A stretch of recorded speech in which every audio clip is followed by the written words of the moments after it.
Hola, empezamos la lección número 3 del curso de entrenador personal en la Academia PhysicWell XR. Estamos siguiendo un orden muy necesario para llegar a entender el cuerpo humano y así luego poder dominar el entrenamiento y poder discernir si es correcto o no el ejercicio en cuestión y, lo más importante, para qué sirve y si es lo que yo necesito. Vamos a ver el sistema esquelético, sus partes, qué es y para qué sirve. Los tipos de articulaciones que hay y dónde se encuentran en el cuerpo humano. Y por último vamos a aplicar lo ya estudiado. Veremos los planos de movimiento en un esqueleto para ir visualizando lo ya estudiado y repasarlo. El hueso es un tejido conjuntivo vivo calcificado que forma la mayor parte del sistema esquelético del cuerpo humano. Hay una media de 206 huesos. Los huesos tienen muchas funciones, como sostener las estructuras del cuerpo, proteger los órganos vitales, almacenar minerales y contener células productoras de sangre, palancas sobre las que actúan los músculos para producir movimiento.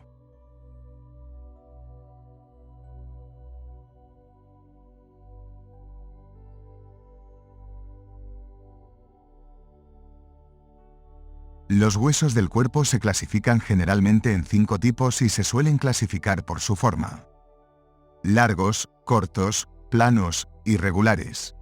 Y los huesos blancos como el sésamo. A continuación examinaremos más detenidamente cada tipo de hueso. Empecemos por los huesos largos. Estos huesos son más largos que anchos.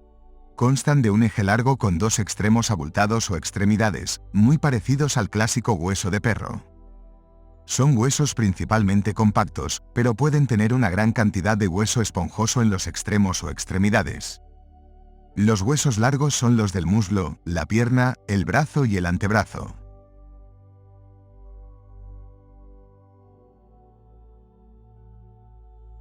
A continuación, tenemos los huesos cortos. Los huesos cortos se llaman así porque son casi tan anchos como largos. Están formados principalmente por tejido óseo esponjoso, recubierto por una fina capa de hueso compacto. Entre los huesos cortos se encuentran los huesos carpianos de las manos, que permiten el movimiento de la muñeca, y los huesos tarsianos de los pies, que permiten el movimiento del tobillo.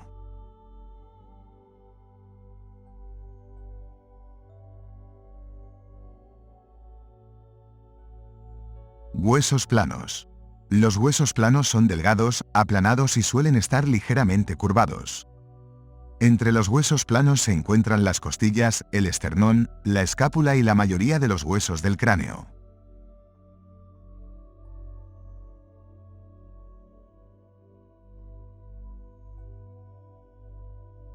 Veamos ahora los huesos irregulares. Como su nombre indica, estos huesos tienen formas y estructuras irregulares y no pueden definirse por ningún carácter específico. Ejemplos de huesos irregulares son las vértebras, el sacro, el cóccix y algunos huesos del cráneo.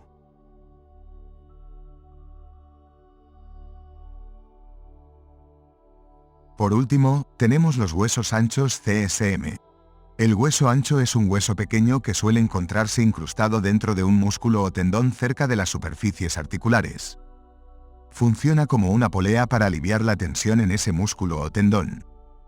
A diferencia de otros huesos que se conectan a través de las articulaciones, los huesos mórbidos CSA se conectan a los músculos a través de los tendones. Los huesos sésamo se localizan comúnmente en el pie, la mano y la muñeca, siendo la rótula el hueso sésamo más grande y conocido.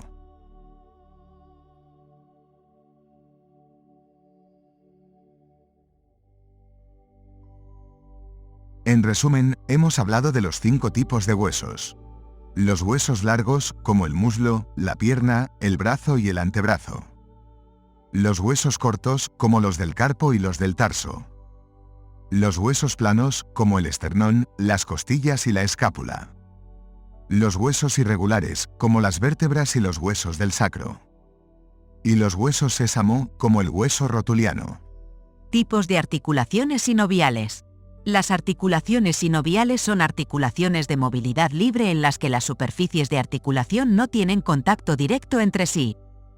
Rótula con una superficie esférica de un hueso redondeado que encaja en la depresión en forma de copa de otro hueso. Permite el movimiento libre en numerosos ejes. Por ejemplo, la articulación de la cadera contiene una superficie convexa que se articula con una cavidad elíptica cóncava. También se conocen como articulaciones elipsoidales, por ejemplo las falanges metacarpianas, la articulación de la muñeca, el plano de deslizamiento. Las superficies articulares son relativamente planas, lo que permite que los huesos se deslicen unos sobre otros.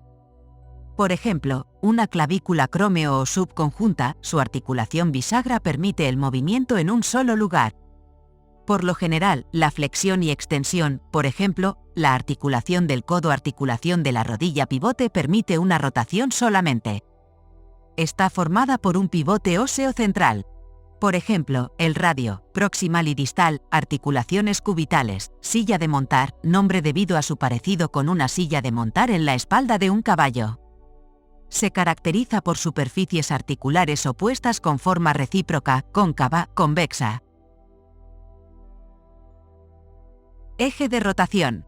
Los huesos giran alrededor de una articulación en un plano perpendicular a un eje de rotación. Eje de rotación es una línea imaginaria que se proyecta a través del pivote o punto de rotación en una articulación.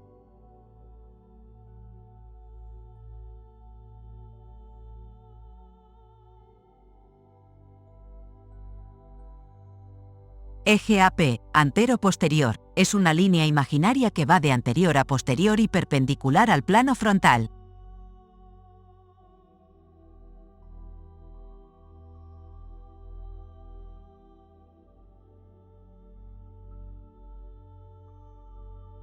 Eje MDL, medial lateral o transversal, es una línea imaginaria que va de izquierda a derecha y perpendicular a un plano sagital.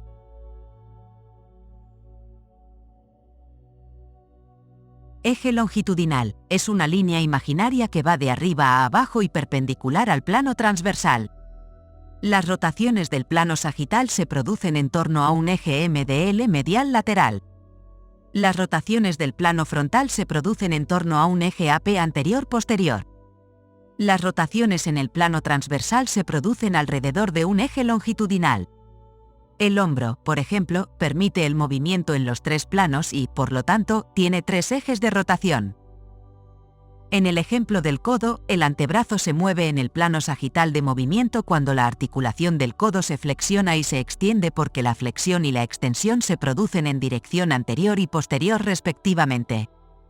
El eje de rotación es perpendicular a este y se proyecta a través de la articulación en dirección medio-lateral o de lado a lado.